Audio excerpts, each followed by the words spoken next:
Could you tell I was nervous? No, I was nervous. No, I'm nervous. Oh, really? No, because I thought you were absorbing my nervousness. Probably. Hey friends, Dawson here. I have watched 14 hours of Cate Blanchett, so that way you don't have to, even though you really should. And today we're covering her objective personality type because I got some grievances here. Let me get this out of the way real quick. The Myers-Briggs, yada yada yada, they all type her as some sort of INFJ because she's wise, she's philosophical, she's nice. Like, duh, typing is so easy. Anyone that's sort of mystical and like decently friendly is an INFJ, obviously. Anyways, that's like not my grievance. So they happen to type Kate Winslet as being an ENFJ. And so these two ladies are practically the same type. And when we were typing Kate Winslet, this irritated me to no end. Because people were saying, oh, Kate Winslet and Cate Blanchett, they just get mixed up for each other so much because they look so much alike. What? Says who? Like, I was looking at these two and it's like, okay, they're both blonde. They're both named Kate. One has an English accent and the other has a Southern English accent. Right, mate? But realistically, when comparing these two, I was noticing that Kate Winslet had more masculine features, and she doesn't quite look double feminine, you know what I mean? And compared to Cate Blanchett over here, Kate doesn't, sorry, I forget that they're both named Kate, but Kate doesn't seem to have, okay, I see why this is difficult, but Cate Blanchett doesn't seem to share the same modality visuals as Kate Winslet. As well, I was also noticing that Kate Winslet had more FE and TI features to her, just with the face shape, the lips, the eyes that seem more FE, whereas with Cate Blanchett, this almost seemed stock TE. And originally, I was seeing Kate Winslet as being more SE-NI, turns out she's actually NE, go figure.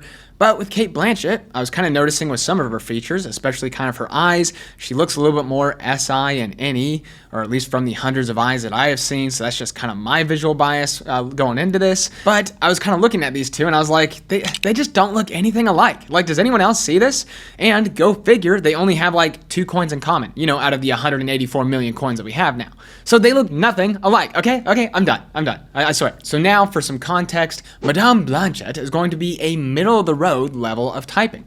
There are some parts that are going to be more tricky, such as S versus N, OI versus OE. Some of those will be a little bit tricky. But the hardest part of all of this is going to be fighting against your stupid ingrained Myers-Briggs bias when all of a sudden this majestical elvish goddess is not some friendly, nice INFJ. When doing the typing process, it is not about the liar words. It is not about the magical feelings that you have about someone. They remind me of this. They remind me of my grandma. And it's like, no. Rather, we are watching for state changes. Where is Kate getting stuck, slowing down, processing? And where is she moving smoothly? Free flow, no biggie. So we're going to tackle the biggest one first, where you should be catching some of these state changes. Is Kate an observer, or is she a decider? Is she stuck on control and chaos, or is she stuck between self and others? What do you think of the emerging digital film medium? I was talking to Ron about this the other day. Because I was saying that I thought it would be very sad because I think there's a rhythm to filmmaking, which is often frustrating, where you're just ready to think you do the best take ever and they have to reload. And so you have to hold on to it and try not to get frustrated, to let it go. But I quite like that because oftentimes what you think is your best is not anyway. And I sort of like the rhythm of filmmaking. And Ron was saying how great it would be that you wouldn't have to cut. You could just keep shooting, you could shoot for ages, and I sort of like the fact that you see people do things to the camera, that there are people involved. Because I think the more you take people out of the medium, the more inhuman it becomes. I mean, I know there's several directors around trying to make films where you scan actors in and then not even use them, just use their scanned images and manipulate them. No, it doesn't really interest me. And I do think it's a bit of a blip, because I think at the end, people are interested in people. And so it's the human side of the medium. I like the rhythm of it. But, I mean, I think it probably has its benefits in some ways. Like if you're shooting a big action sequence or anything like that, it would be great to not have to, or in New Mexico, you wouldn't have to worry about checking the gate all the time because there's all the dust in the camera. It might be good. So, yeah, but I'm not enamored with it. This is a good baseline clip. And what is she talking about here? Well, she's talking about film and cameras and reloading and taking shots and the dust on the lens. This is a things conversation. She is talking about things. Well, that just made it easy for me. This is an observer conversation, duh. So I can just kind of cross that one off the checklist there, and that's one step closer to the INFJ bias that I came in with. Like, typing is just so easy. All right, well, hold on a second. Let's continue watching, because I wasn't necessarily seeing a whole lot of spikes in that clip. So let's do our due diligence and gather some more cross-checks. So our buddy here is about to pitch Cate some decider question, and let's see how she responds. It's kind of like the theater. They would say the theater's been dying for hundreds of years, but there's always that human quality that I think people need, and live theater will always be here. Will Definitely. always be Yeah. And it's I that think it has- connection. I think it's been perverted and subverted in the way that we're sort of obsessed with the minutiae of Britney Spears's underwear. It's sort of but it's the same desire. We want to be intimate with people who perform. We want them to tell us something about ourselves, I think. So. Oh, hold up. What was that? Why did she drift off all of a sudden? And what is she weird about? What is she processing? What is she getting stuck on? Okay, I don't know. That was kind of an isolated clip. So how about let's ignore both of those and just continue watching, shall we?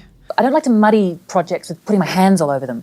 I mean, for example, The Missing. I just happened to be in New York. I was there for 2 days publicising a film.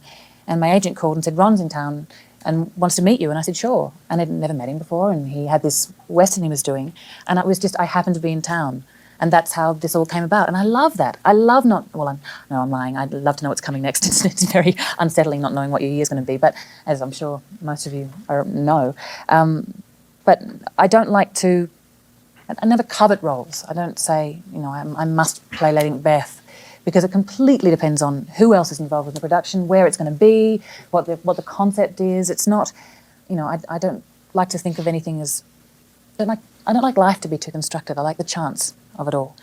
I do like the strolling player aspect of it, even though I like to be able to know that my mortgage is going to be paid. It's a balance, but yeah, I'm very fatalistic. Is she getting stuck on control and chaos, or is she laughing about it and moving through it? Well, I kind of like to know what's coming next, but at the same time, I don't want life to be too constructed. I like to be able to take a chance. A little bit of control and a little bit of chaos. And that seems to be what all the double observers are doing, balancing out the control and chaos without getting too weird about it. If we watch films and we think that is fact, it's very restrictive as an actor because your role is to take people on a journey somewhere that is often a hybrid between fantasy and reality. And I think this whole thing with reality television, that this is real, it's sort of perverting our sense of what is real and true. But having said that, there are certain things I wouldn't do. I think I don't want to see a woman portrayed like that. Or I think that use of smoking or alcohol is absolutely gratuitous. And therefore I wouldn't participate in that. So I think it's really important to have your own sense of, your own moral judgment, so that you can defend, I suppose, the choices that you make. And I think my role in the community is to entertain. Really, at the end of the day, I mean, it's what Moliere's players did. They pulled up a wagon and they entertained people, and to offer people a slice of life for an hour and a half in the cinema or 2 hours in the cinema. I think to expand people, to make people ask questions, to offer them realities that maybe they haven't seen before or thought about before. So I think that's my job. What was that? Are you catching the NF here? What does that state?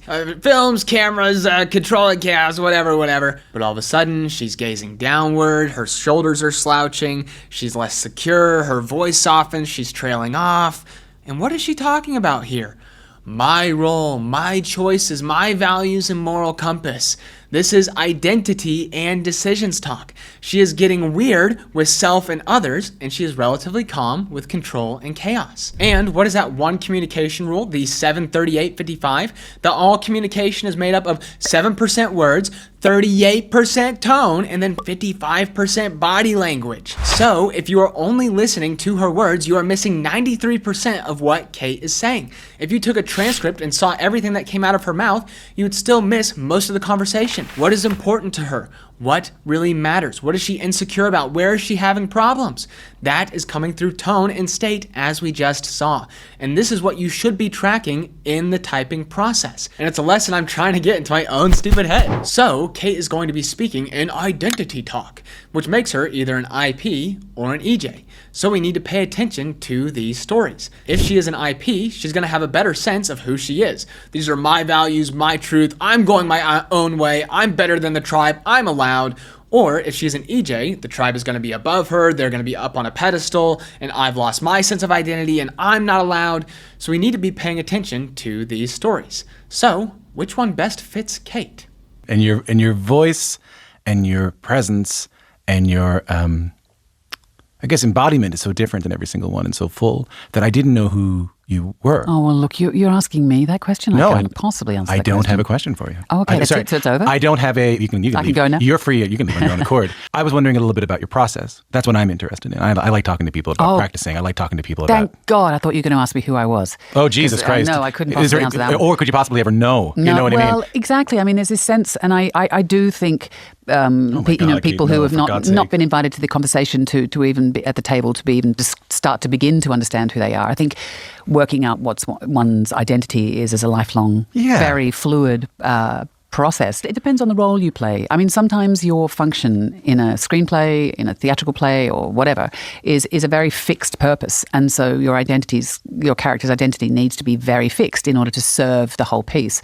But sometimes, as in Catherine Ravenscroft in Quaron's thing, it had to be more fluid and elusive and enigmatic. And so I think the work reveals how you form that character and what work you do to get there. The identity game is a lifelong process. Again, you are seeing what is serious for her, and you'll be hearing this on repeat over and over again. The whole, who am I? And I don't know, and my identity moves to serve the tribe. And as we saw in some of her older clips, is that whenever she's talking about herself, she becomes uncomfortable and her state drops. Similar to what we saw with Kristen Stewart. Whenever these ladies are being put up onto a pedestal, they're going, well, who's allowed to do that? Surely not me. And what's interesting is that when Cate is talking about her identity, she describes it as fluid and movable. I'll take note of that for later. But anywho, what you are going to be seeing from Cate is that she is DE. But now let's pause there and look at the observer axis and see what comes up. It's one of those fashion things that's noted about you, that you will occasionally wear something that you've worn before, which is almost a crime in this day and age, but it's very appreciated and noted and... Oh, it's just, I mean, the excess of it.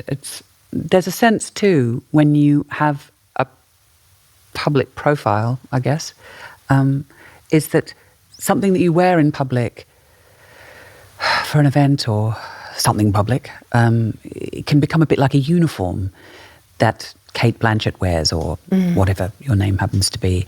And I felt that these really beautiful items that I really loved were becoming like a uniform.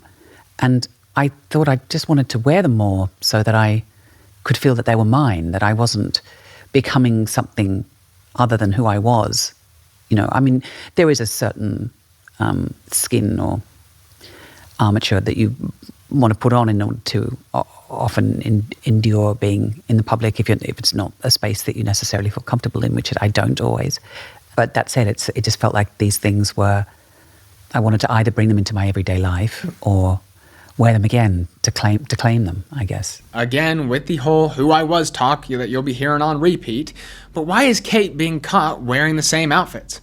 Well, she has to be OI. Okay, well, when typing, you also have to understand context.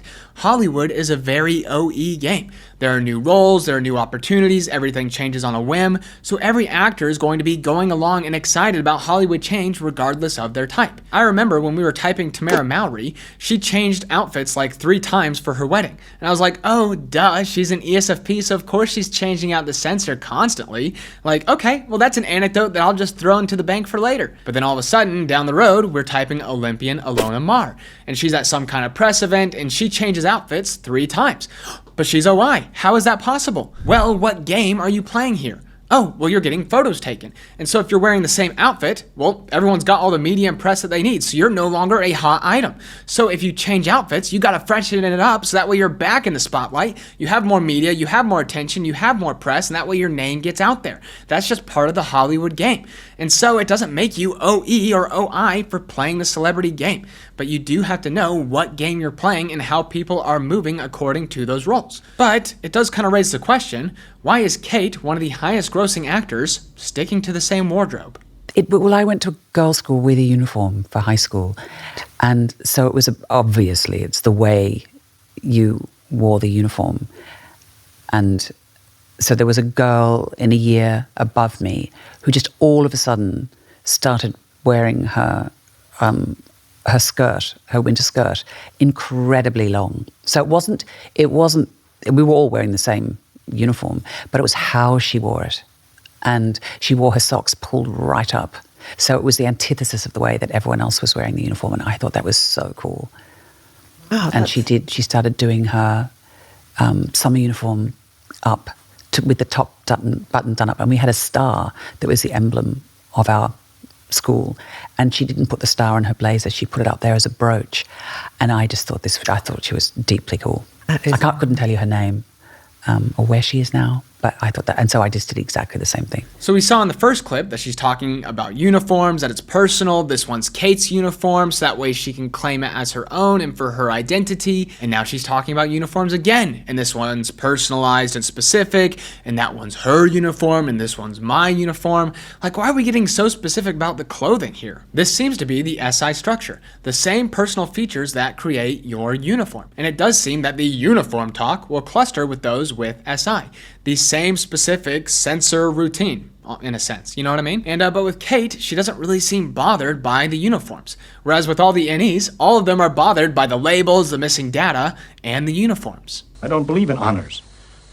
It bothers me. Honors bothers me. Honors is epaulets. Honors is uniforms. My papa brought me up this way. I can't stand it. It hurts me. Now, I didn't show this for Tom Hanks, but he went to the Buckingham Palace where he was subject to follow a bunch of weird random rules, and yet he was never triggered by the hyper-specific rules. He was just trying to avoid embarrassment. I'm getting ready to clear my palate for the royal cheese, and I pick up my spoon, and I'm dipping it down into the clear consommé, and the Baroness next to me goes, ah! Spoon goes flying. And she said, what are you doing? I said, well, obviously, I'm clearing my palate with the consommé for the royal cheese. And she says, that's water to wash your fingers with. Oh, alrighty then. But do you know who does hate rules and the monarchy? Well, our lovely ENTP friend, Alex O'Connor, of course. Well, the rules and the labels, and you want me to call you your highness? What, do you think you're better than me? Think about that phrase for a moment. Your Royal Highness. It's worth remembering that highness is a relative term. Higher than what, exactly? Who is it that these fellow Homo sapiens deem themselves to be higher than? And on what grounds? Usage of this excruciating label is at once a reminder and reinforcement of our position not as citizens, but as subjects. And so he's triggered by the rules and the labels. And so what you're going to see is that SI is present in all of the examples listed, but all those with Savior SI are not being triggered by the rules and the uniforms. But all those with Demon SI are. So what you will be seeing is that Cate Blanchett is going to be Savior SI. Now let's circle back. Is Cate going to be thinking or feeling? TE or FE? So now let's ask the age-old actory question, what is your process? Well, it's impossible. The other thing is, I don't know about you, but I don't want to become too conscious about. No. You know, I literally every night before I start the night before I start work, I poke my husband at 3 a.m. and say, Andrew, what's my process? We've got a table read tomorrow. What do I do? And he said, it'll be fine. Just open the door, get a cup of tea, sit down, and then the other people will start, and you'll start, and you'll find your way, and then you find your way together. I suppose I'm on a journey to find out why I do it. I don't know. It's really strange. And I was talking to my husband about this the other day because someone said, what's your process? And I said, I have no idea. I said, I don't have one. And Andrew said, yes, you do. So I think he probably, wherever you are, darling, somewhere, he observes what I do. But it's so unconscious, I think, the way the bulk of an actor's job happens unconsciously. Do you have a process or a way that you choose a role or reject a role? Andrew? I don't. There you are. So it's you do your work, you plan it, and you think, I hope the director encourages me or gives me this or that, and if they don't, they don't. But you've still got to work. That's part of that negotiation process that you were talking about earlier with the director. Are you able to walk in and say, this is how I prefer to work? No, because I don't really know what I prefer to work. And often my ideas are not necessarily the best ideas. The only reason why you do your homework is in case no one else has any ideas on the day. You're hoping to God that someone has better ideas than you do. So. Is the work and the ideas personal, or is it on a spectrum? Tom Hanks and Matthew McConaughey with TI, they know their process and they have their personal ideas, and they're not afraid to put them out there without getting feedback. Whereas with Cate, she's like, I don't know my process. And my husband, do you know my process? Do you know how I do the work? And I'm going to hide behind you for all my choices and decisions.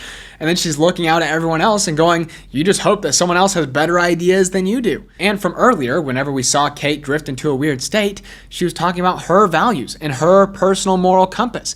These are the personal values, and now we are getting the cross-check of the work isn't personal, but it is on a spectrum of how everyone else is doing the work. So what you are seeing from Cate is that she is TE.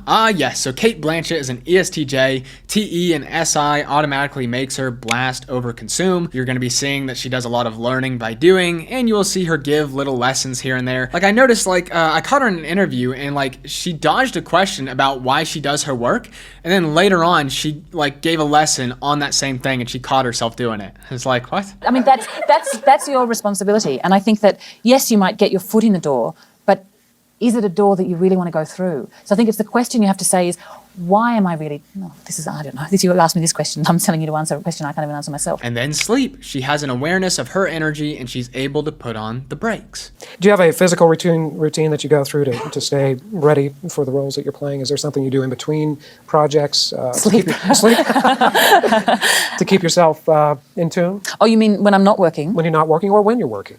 Well, strangely enough, when I was doing Oleana, I had did a lot of yoga-based voice work. That you've got to root your voice in your body, and so therefore if you're connected to yourself physically, then you'll be more connected to your voice. So I would have this long sort of half-hour to hour warm-up that I would do every night. And Jeffrey would just come in, have a shot of whiskey, go on stage. I thought, how did he do that? She is not ramping up all the way, jumping in head first like a lot of the sleep lasts will do, but she seems to have a balance between sleep and play, and she will have those in the middle.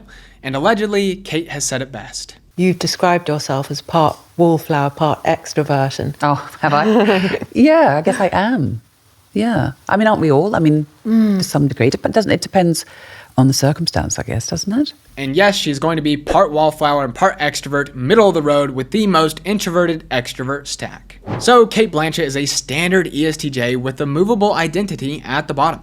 And you will never get her type if you are stuck in stupid Myers-Briggs land. Well, she's so nice and friendly. How can she possibly be an ESTJ? Okay, you lost. You fell into a personal bias. Checkmate. I just love how the MBTI stuff will paint the ESTJ and the ENTJ as the devil or some evil dictator.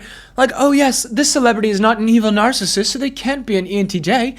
What? And what I love about objective personality is that it is just shoving away all these stupid biases and is looking at what the person is actually doing regardless of how you feel about it. Compared to 100 people, compared to 100 INFJs, who is Cate Blanchett? Is she stuck on things? No, she is stuck on people and identity. And she's not stuck in her own identity and her perspective, and she can't see the tribe. Instead, she's lost her identity and the tribe is above her. Well, that is the EJ story. And is this personal concepts and analogies?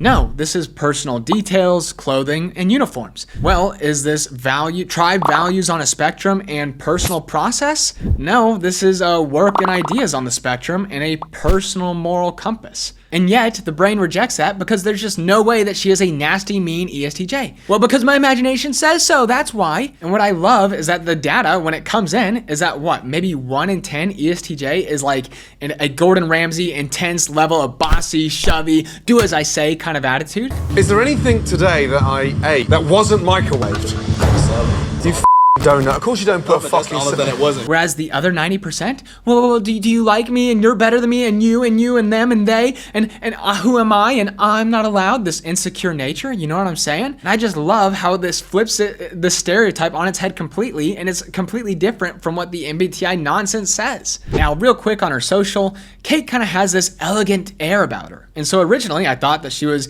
a 1 or a 3. She kind of seemed more flex over friends, except then all of a sudden I'm seeing her sharing a mint with Fallon and then smelling his armpits, and I'm like, what? So that was kind of weird. And then kind of the way that she describes her career is a bit odd as well. And I remember a director saying to me a few years back, he said, you've got to stop taking, small roles. And I said, why? I said, that's what interests me. I'm not interested in building a career as such. I'm more interested in the experience. And if it means, those offers dry up, I don't know, maybe I'll go and work with Red Cross. I mean, there's many things that you can do with your life. It doesn't necessarily... I think if you're in a creative sphere, or if you're hungry for experience, then those experiences don't necessarily happen like rungs of a ladder or in a linear way. And to me, that's a dynamic life. So what I can say is that she doesn't seem like a 1, and she doesn't really seem too interested in the outcome of the career. She seems to just love doing the craft. So I was kind of thinking maybe she's a number 4, could also be a number 3, but that's the best I got. But just 2 seconds on the EJ story and the growth path for this type. Whenever I'm downloading a celebrity for these classes, I like to also find another celebrity of a similar type and watch them so that way I can kind of get a 2-for-1 deal and better understand what this type is going through. So for Cate Blanchett, I finally decided to watch Jamie Lee Curtis. And let me tell you, like, out of all the growth-minded EJs that you can watch, JLC is at the top of that list. Because Jamie has been through hell recovering from substance abuse and shame. But that painful shame and growth process led her to become more confident in her identity. I am an addict. I am someone in recovery. And she is proud to wear that label. This is who I am, and she has latched on to a better sense of her identity. And with the EJs, there are 2 overarching NI pathways, the good EJ and the bad EJ. You can blame, point the finger, it's their fault, poor little old me, and they made me. Or you can be Jamie and lift everyone else up around you, balancing out your identity so that way you're not swinging wildly between you and me and all of that nonsense. Now for some context, Jamie Lee Curtis has a long-running tradition of assigning name tags to everyone on set. That goes to everyone involved in the film, all the cameramen, all the crew, so that way everyone is equal and seen. That is what the EJs are doing for the most part. And do you know what happens when you are growth mindset and you make everyone around you feel valuable and seen? Well, whatever you sow, that you will reap. And so everyone is present and available, and they're all standing at attention for Jamie's final scene, and I'll let her take it away from here. As I walked closer to them, it would be as if all of you were standing up silently with your hands behind your back, and everyone was wearing a name tag. And it said, "We are Laurie Strode." Wow. And they were silent. And I walked through them, and I started crying before I got past 2 people. Wow. By the time I got to that truck, I was overcome. I got in that truck, and David called rolling. And for 20 minutes, I lost my shit. Wow. But I lost it because I could, because I was safe. Because I knew these people had my back. Wow. They knew what I had to go do, and they were saying, "We are with you, we are behind you, we are you. You go do it, and you'll be okay." And I'm telling you, I've been an actor for a long, long, long time. That has never happened. And that happened on the set of Halloween. And it was a direct result of assigning name tags, asking people so that we could know each other. And what they were saying is, "I know you, and I know you need this right now. That you don't have to do this alone, Jamie."